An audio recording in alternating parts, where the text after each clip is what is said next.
Hello, Internet, and welcome back to another episode of Meet La Prensa. Viewer, if you like what you see here, be sure to like and subscribe and share the video. And if you really like what you see here, consider buying us a cup of coffee by clicking on the link right here.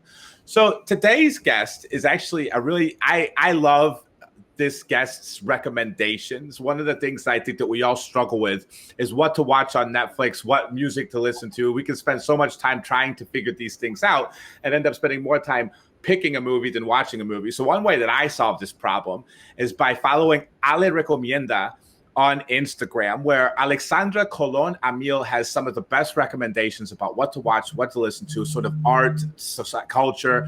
It's wonderful. But I think that before we get to her recommendations, it's important to talk about another topic that she has brought to our attention, which is the rise of gender violence against women in Puerto Rico, especially femicide. So, Ivan, if you don't mind, roll tape of a recent video that Ale posted on Instagram.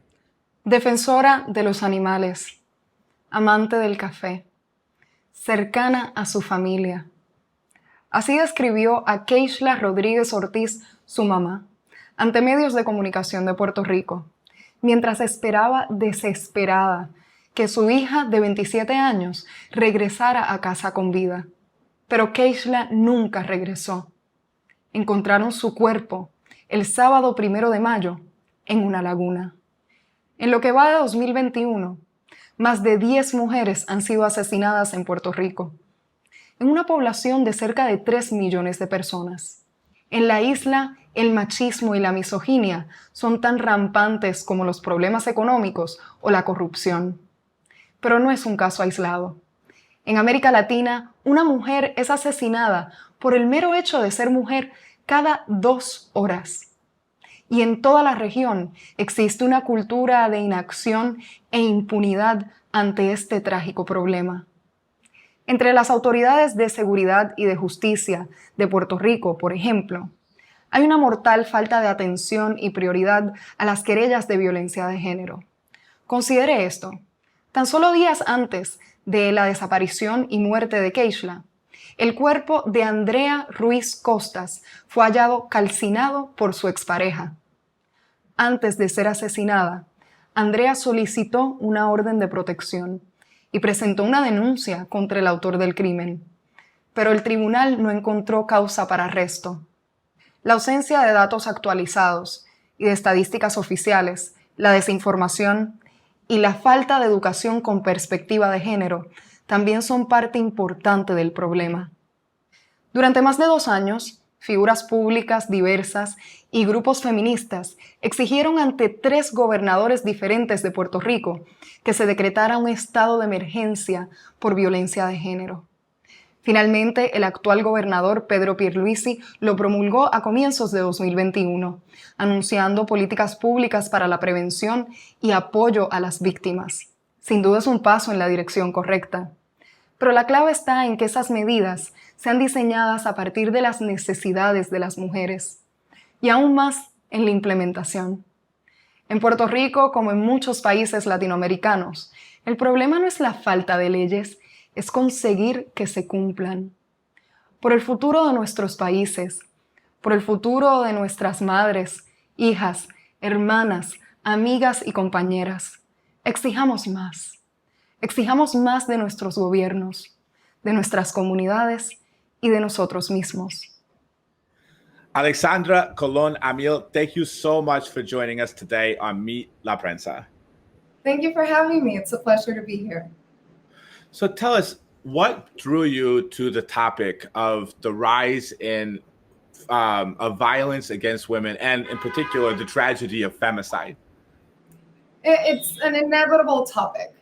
If you're a person living in Puerto Rico, this doesn't have to do with me being a female. It's a woman. It's an inevitable topic because the situation is so dire. Right now in Puerto Rico, as you saw in the video, we have a state of emergency due to gender violence in the island. And the situation isn't getting any better, right? It's a step in the right direction that we have the state of emergency that activists in Puerto Rico and outside of Puerto Rico have been asking for, but we yet have to see the results of that state of emergency. So tell us, how did the state of emergency, who declared the state of emergency, and what does it mean to be in a state of emergency on the island? Yes, the actual government, Pedro Pierluisi, declared it after more than 2 years of diverse figures in the media, Ricky Martin, singers, and really the tremendous work of grassroots organizations from the island, women activists, asking for the government to intervene and do something about violence against women in Puerto Rico. And with the state of emergency came the announcement of a set of policies that would be implemented to address this issue, as well as support to the women. What sort of policies are we talking about here? Did the Luisi government implement, and are they being implemented effectively? So it's too soon to tell. I spoke to a female activist in Puerto Rico who has been following this situation for a long time. And she says since the declaration of the state of emergency, we've seen abundance of law projects in our legislative bodies addressing or having to do with gender violence. And so really the what we need to see is whether those laws, if they get passed, one, are being designed, these policies, with the needs of the women in mind, and for them to be implemented, for there to be followed through. Because as I mentioned in the video, a lot of the problem in Puerto Rico is not the lack of laws, the lack of, government issued initiatives to address the issue. It's the lack of implementation. And so, for instance, recently, a group of journalists had to file a lawsuit for the police of Puerto Rico to hand over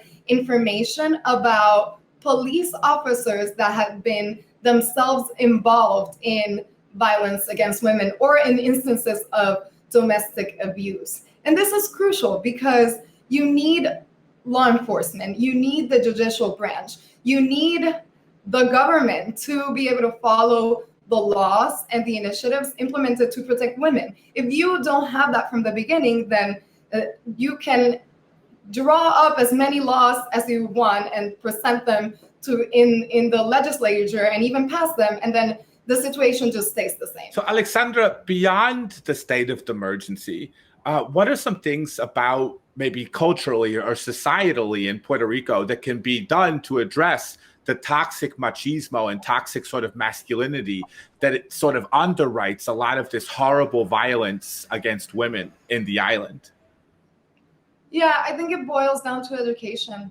And that's a cliche thing to say, right? Like we want to solve all of the world's problem with education. But I think an education with a perspective on gender is key to addressing the systemic machismo and often misogyny that plagues the island, right? From when our kids are just learning, they should be learning about the role of women in society, the importance of women, and not only that, the inequities that persist in society, in the workplace, in government. That is really key to address this broader issue of violence. It's not about a few bad apples, it's about a culture and a society that really treats women as inferior.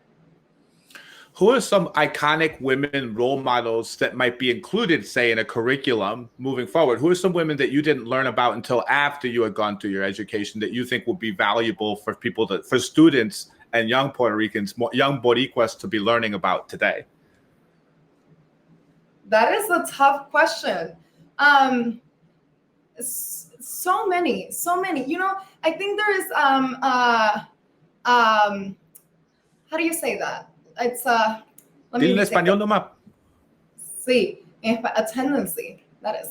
I think that there is a tendency to look to these superstars, role women, right? Role people that we should look up to because, and it is important. It is important to see people that are succeeding in the economy, in government, in big enterprise.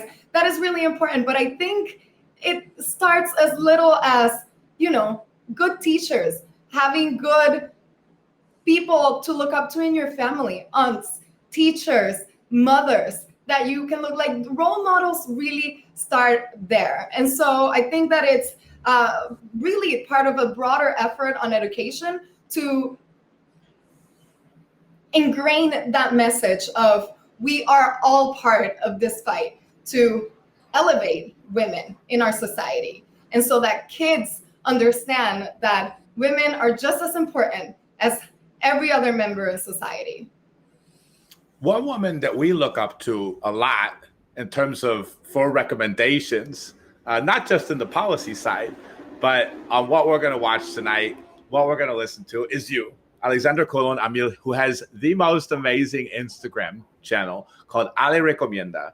And I tell you, everything from the Tina Turner movie to the Pelé movie to, like, you know, you found Chilean cultural icons and moments that I was aware of as a Chileno. So let me ask you, where do you find these? Like, what do you crowdsource them? What draws you to culture, and what made you want to create this particular channel? Yeah, thank you for that. I'm humbled. I mean, I think that there are a lot of women doing not only cultural journalism, just all sorts of journalism, both in Puerto Rico and Latinas in the US, that are doing a great job that should be applauded as well. But culture has always been my passion. I'm an art history major. I wanted to be an art historian, and went into film in college and ended up in TV, really not thinking that I was ever going to be doing TV or broadcast TV or journalism, really. And so I focused for the better part of my journalistic career on international affairs, which is another area of study that I dedicated myself to.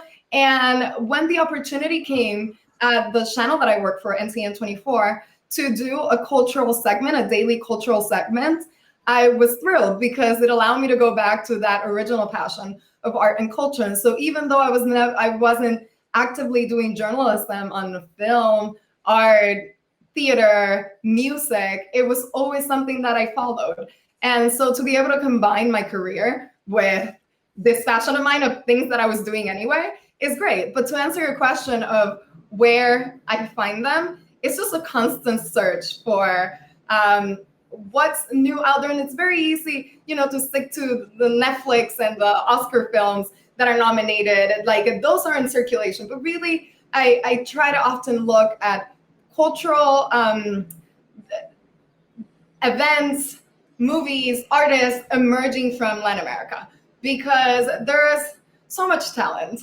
And so often it goes by unregarded because we're just not aware. They don't have an outlet. And so, yeah, just trying to dig, finding with the Chile, you mentioned Chile. I lived in Santiago. Really? Yes, I did. And so, did you like it? Santiago. I loved it. And while I was there, I was doing a lot of link between culture and memory.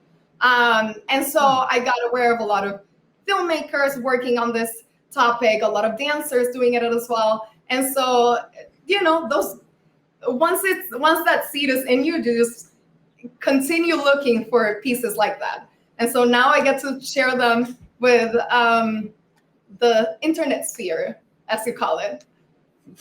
So going into the weekend, what are you listening to? What are you going to be watching? So I've had 2 albums on repeat that I need to start looking for new music, but I just can't let go of them. One of them I already recommended on Ale Recomienda, which is C. Tangana's new album, El Madrileño, which is it's just such an adventure. But it's like a mix of genres and collaborations, and it makes you feel good lyrics that are about pain and about partying. And it's just like such a trip to listen. So I've been having that on repeat. I'm also a big fan of the alternative rock band Soy, the Mexican band. And so they released a new album that's also, it's very different in a sense. It experiments with different genres, a little bit more digital, more electronic sounds in there. And I've also been listening to that nonstop. Awesome. Well, Alexandra, first of all, I would say that I couldn't agree more with the Setangana. I can't wait to listen to Soy. Setangana's Tiny Desk concert viewer, if you haven't seen it, is absolutely magnificent. So you can find Ale Recomienda right here in the description to this video. We encourage you to follow, like, and give her comments about what you like to hear and what the value that you're getting from her. So like and subscribe to Ale Recomienda. And please like and subscribe to Meet La Prensa. Viewer, thank you so much for joining us again. Alexandra Colón-Amil, thank you for joining us on Meet La Prensa. Thank you for having me. That's a wrap.